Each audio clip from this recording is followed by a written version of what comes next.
Hey everybody, it's Tim Hepworth here with Fly Fishing Bow River Outfitters. Oh my, restart, I can't do it. Fly Fishing Bow River Outfitters. Hey everybody, welcome back to another quick tie. My name is Tim Hepworth here with Fly Fishing Bow River Outfitters and Thursday Night Live Fly Tying. We want to thank Western Canada Fly Fishing Guide School for bringing you this quick tie today. We're going to be tying up some foam, a nice foam Pavs Hopper. Good one. We've done a variation of this in the past. This one is called the smooth Pavs Hopper. It's a little bit easier. It's a great little pattern to put in the box. Don't forget to like and subscribe to this video and hit the little bell icon every week, or you won't have to do it every week, just once, because after that, you're going to know every single time we have a video coming out to you. I'm going to be tying out of my Season 6 kit today, and this one's coming out of Episode 8. So this is what my kit looks like. Grab the appropriate package. It's got the number 8 on it. If you're not tying out of this kit though, however, and you're tying out of our single kits, that's totally fine as well. The materials are all going to be the same and in there. And if you don't have one of the kits, that's fine. Just head over to our website and you'll see the full material list for this fly ready for you to go. Okay, well let's get started on this fly. Let's take a look at it and then we'll get started. So this is the smooth Pavs Hopper. Pretty easy hopper pattern. We've taken out a little bit of the difficult work for you. We've actually glued the foam together that we're going to be using, so it's a little bit more user-friendly, and you should get some good flies out of this one. So let's go ahead and get this out of the vise, and we will get our next hook in. Somewhere in there. I'm going to be tying with some UTC 140 in brown. I just find it's a nice kind of accenting color for this pattern, but you could easily use something tan or even white is fine too. Okay, I'm going to start my thread right behind the hook eye, take a few wraps back, and then we're going to trim out that tag end. And then we're going to take this thread all the way to the back. We want to get a really nice thread base laid down here, something for that foam to grab onto. Foam, as you know probably from doing some tying with it, it likes to move around a bit, but if we get that first layer down pretty good, then it definitely aids in helping it to not slip around. And we attach it in a few different places as well, so it should keep it from doing that. So the next thing we're going to be working with is going to be our foam. So we've got this nice 2mm foam on 2mm foam, brown on top, tan on the bottom. We want that tan peach color to be on the bottom of the fly, so we're going to tie it in like this. First thing I want you to do is come to the back end, pick an end, doesn't really matter. We're gonna trim this into a bit of a shape. So you could either just cut off the corners to kind of shape it. I'm gonna try to round it a little bit more than that, just to kind of mimic the back end of a hopper or a stonefly. This is kind of a bit of a crossover pattern, so it could really work for either. I'm just gonna round it up, something like that. Don't have to get too crazy about it. So at this point, what I'm gonna do is I'm gonna come lay this in on top of the hook. I'm going to extend that tail back off the back of the hook, roughly the same distance as it is between the hook shank and the point of the hook. So we call it the hook gap. I'm going to kind of measure in that same fashion about that far off the back of the fly. What I'm going to do is I'm going to switch hands. I'm going to grab my bobbin hand. I'm just going to do kind of 2 loose wraps just to start. I want to make sure I kind of get it centered on that hook, and then I'm going to pinch down on either side of where I just put that thread, and I'm going to pull tight. Okay, don't be scared to put some pressure on it. This is also creating some segmentations in the fly, so we want that fly to look, or the foam, sorry, to look indented like that. Okay, just like that. And we'll kind of make sure it's on there straight. And then we're gonna get right to some legs while we're here. We're gonna tie in our back set of legs right away. So you've got this nice gold floss legs that we're gonna be using today. So I'm just gonna go take this long one, I'm gonna fold it in half. I'm gonna find that midway point, and I'm gonna cut it. And then I'm just going to do the same thing one more time, which is one of the pieces. That'd be a good use of all of one piece, because we'll get a whole fly out of one piece.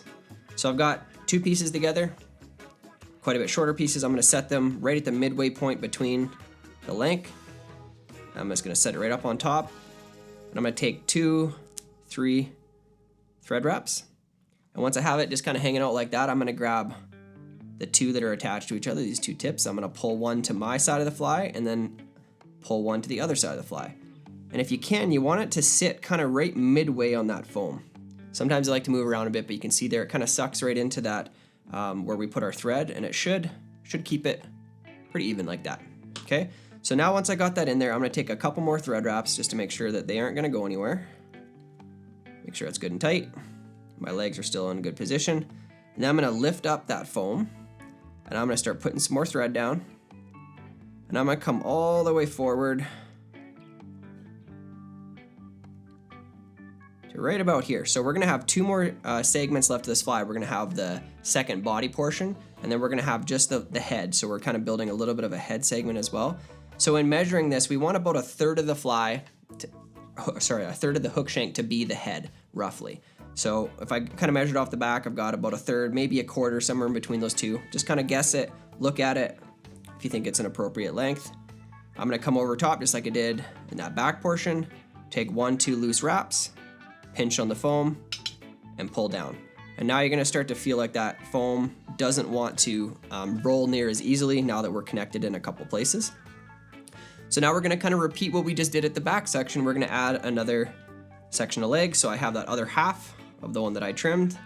I'm gonna fold it in half and cut it again. So I'm left with two little pieces again. Find that midway point on them, set them up on top. Gonna go 1 wrap, 2 wrap, 3 wrap, and then I'm just gonna pull one to my side, and then I'll pull one over to the far side. Again, just double check that you're roughly in the middle of those two foams. So we should be left with something that looks similar to this right now. Okay? Now we are gonna kind of finish everything we need to do at each segment before we move forward. So we're gonna move all the way to the head here in a second where we're gonna end up whip finishing this fly. But first, we need to put in a couple more things here. So we're gonna put in a piece of poly yarn or parapost, depending what you have. If you're using your own materials, this is some poly yarn. We don't need a super long piece of it, but what I like to do is come all the way to the end, and it kind of looks frayed a lot of the time. So I wanna just make sure I cut that off so it's nice and even, because that's gonna be my tie-in point. So then I'm just gonna lay this right on top here. I'm gonna leave a little bit of extra out over where I'm tying in. Come in between those legs. 1 wrap, 2 wrap. I didn't go tight on the wraps at all. So I can do this. I'm just gonna pull back on that material. This is why it was important to trim it off so it's even. So once I got it there, all I'm gonna do is do a couple more wraps, make sure that it's secured, and that little bit that's hanging out the front's gonna get covered up by the foam that we put in here in a second. When I pull this back, I wanna measure this back out to the back end of the fly, and I'm gonna trim it just beyond the tip of it. So somewhere right about there. It's gonna stand up for you. Might look a little wild at the moment, but once we get our piece of foam in there, it's gonna help. So then you're gonna see that you have a little bit, or a little strip of this orange foam, cider foam. I'm just gonna come take about 1/2 inch off of it. We can also trim this up if we need to. I'm gonna lay this right evenly in the middle, and I'm gonna take a couple thread wraps over this foam now. Couple, and then again, pull down and squeeze. And now that back portion of the foam is actually holding this wing parapost material kind of back out of the way. And then I am gonna come and trim just a little bit off this front piece here. Somewhere right about there. So it's gonna be a little shorter in the front than it is the back. Okay. Now from this point, I'm gonna lift up the foam again one more time. And I'm gonna take some thread wraps forward to right by the eye. This we're gonna make our last thread wrap to secure the foam to the hook. So just like we did before, we're gonna take 2. It's a little harder when you're working around all the legs up at the head. But then once I got 2 on, I'm gonna pull down, cinch it tight, and then I can kind of hold those legs back out of the way, get a couple more thread wraps in here, make sure they're good and tight. And then I'm just gonna trim out this foam. So I'm gonna come here, I'm gonna leave just a little bit extra foam out the front of the fly. I'll trim it, so it looks like this. And then all I'm gonna do is I'm gonna come in here and I'm gonna round off the corners just to kind of make it look a little bit more like a head. Not so square and blocky. Just like that. And then I'm pretty much ready to whip finish. So I'm gonna pull down, give myself a little bit of slack to work with, get out my whip finish tool. Now you're gonna have to work around those legs a little bit, so you kind of gotta finagle and hold them out of the way. You also could just, oh my gosh. You also could just use, oh my goodness. You're gonna pour me a shot, Dana, because I just might need it. I'm gonna go to my 1/2 inch tool because this is gonna be more friendly to me. So I'm gonna do a couple wraps over that, find the eye of the hook, pull those thread wraps down and cinch it in. I'll do that one more time, because my whip finisher did not like me today. Just like that, and I am going to put just a touch of resin on the bottom of this. Trim that out. I'm going to flip this upside down so I can see. And it doesn't hurt to put a little bit of resin on all of that thread, the thread wrap points, the 1, 2, 3. But I'm going to just put a little bit up here at the head. I'm just using a little bit of UV resin. This is Bone Dry, it's called, by Solarez. Just enough to make sure that those thread wraps aren't going to come loose on me. Cure that up. And then all we have left to do is we can trim up those legs. So I don't hate the length of these legs, but they are a touch long. So I'm just going to take a little bit off of them. I'm trying to kind of keep them at an even length. Kind of pulling them all down together.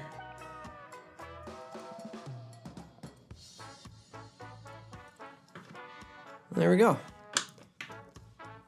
That, my friends, is the smooth Pavs Hopper. Awesome little hopper pattern. Also could cross over, like I said, into that kind of stonefly appearance. I would fish it for either or. But yeah, great pattern. Definitely could change up some color schemes here. This is my personal favorite. I like that kind of peachy tan color on the underside of the fly.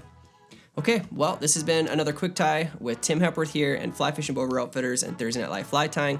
Don't forget to like and subscribe to this video, and we'll see you next week when we have a couple more flies coming your way.